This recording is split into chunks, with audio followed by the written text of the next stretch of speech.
Hi, I'm David. I'm with 1-800 Paint Shop of San Diego, and today we're going to show you how to take a room of blank white walls and put color on them. We're going to have three different colors. We're going to have a main color, we're going to have an accent color, and then we're going to have a transition color coming from another area from a staircase. We're going to show you how to make lines on bullnose corners, how to get nice straight lines on baseboards, and nice straight lines on the ceiling transition. So as you can see, we have an empty room with blank walls. So luckily we don't have to move any furniture, but we will have to protect the floors. So let's get started. Now here are just some of the items you're going to need for your paint project, but we'll go over that further in a future video. This might go without saying, but please make sure you protect your floors with good quality drop cloths. I can't tell you how many times I've seen people try to go around switch plates. Just remove them. You'll come up with a much nicer result. Now you want to apply tape to the top of your baseboard. This is going to serve not only to protect your baseboard from paint splatter, but it's also going to help you get a nice straight line. So take your time when you're doing this.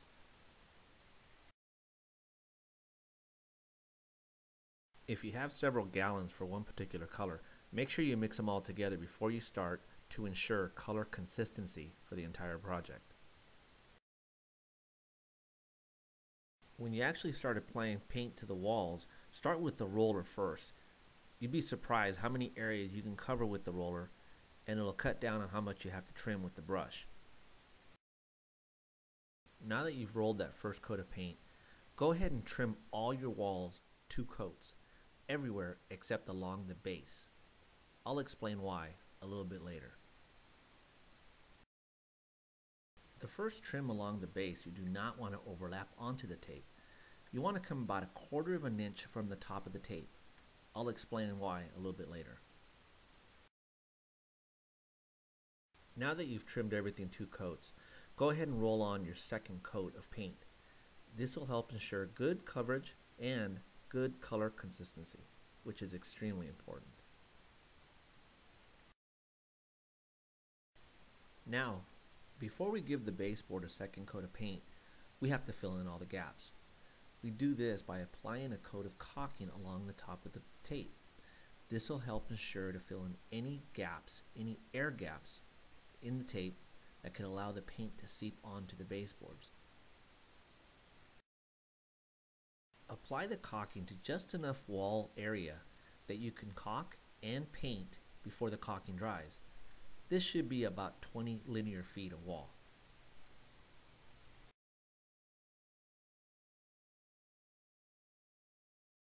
Now that you've applied your bead of caulking along the top of the tape, go ahead and paint along the top of the tape. You can be liberal with your paintbrush as you've already filled in all the air gaps with the caulking.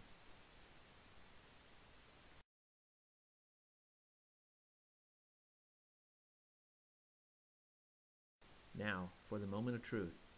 Before the caulking or the paint have dried, remove the tape, and this will reveal a perfectly straight line along your baseboard.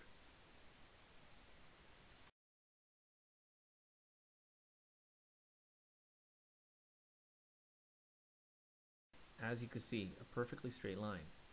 Not one drop of paint has seeped onto your baseboard, as would have happened without that bead of caulking.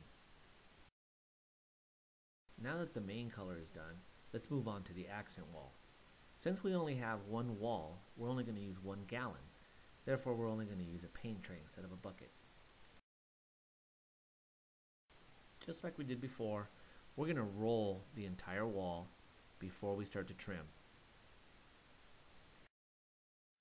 Anytime you use a roller, try to get as close as you can to the adjacent walls and ceiling without touching them. This will cut down on the amount of areas you have to trim with your brush. Now that you've rolled your wall, just like we did before, go ahead and trim out your wall with both coats of paint.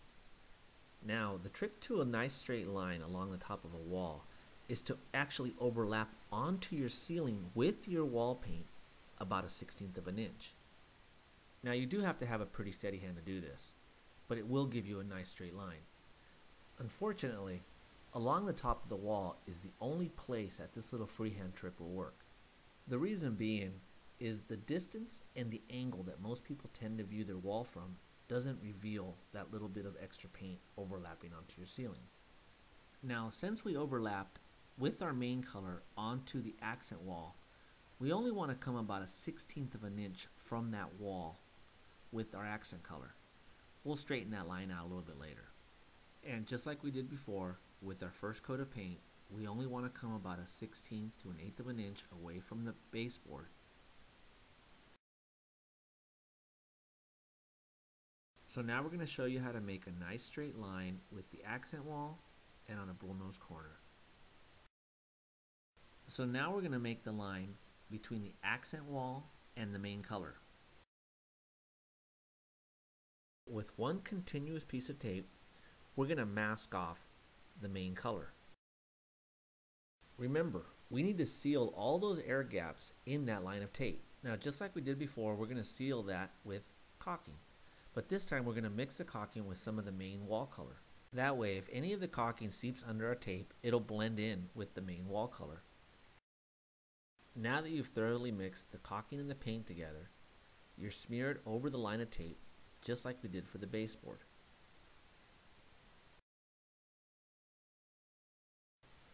Now, while the caulking is still wet, you paint over that corner.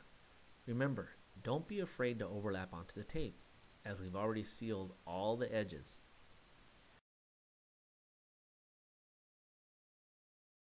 While the paint is still wet, you carefully remove the tape, revealing a nice straight line.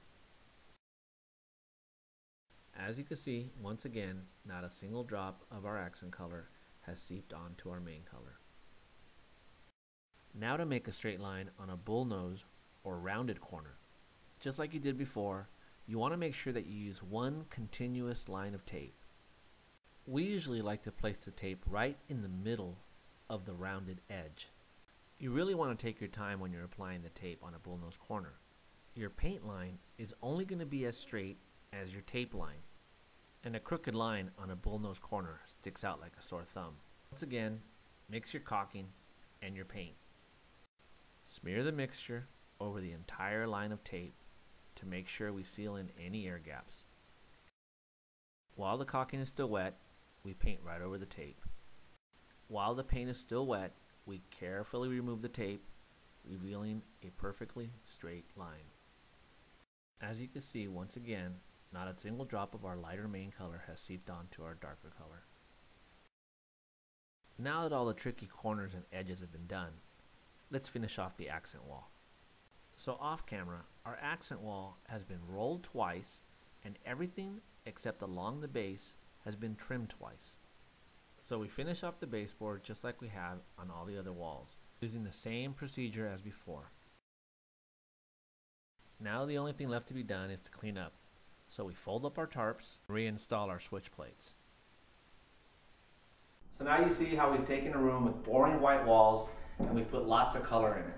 We showed you how to make a transition from a main color downstairs to a main color up here in the loft, how to make a nice straight edge on a bullnose corner, how to take an accent color, a very bright accent color, and make a nice clean edge on a corner with the lighter color, and also how to make a nice straight edge on the baseboard. So now you see, with proper preparation and a few tricks of the trade, you could take a boring room with white walls and give it a designer look.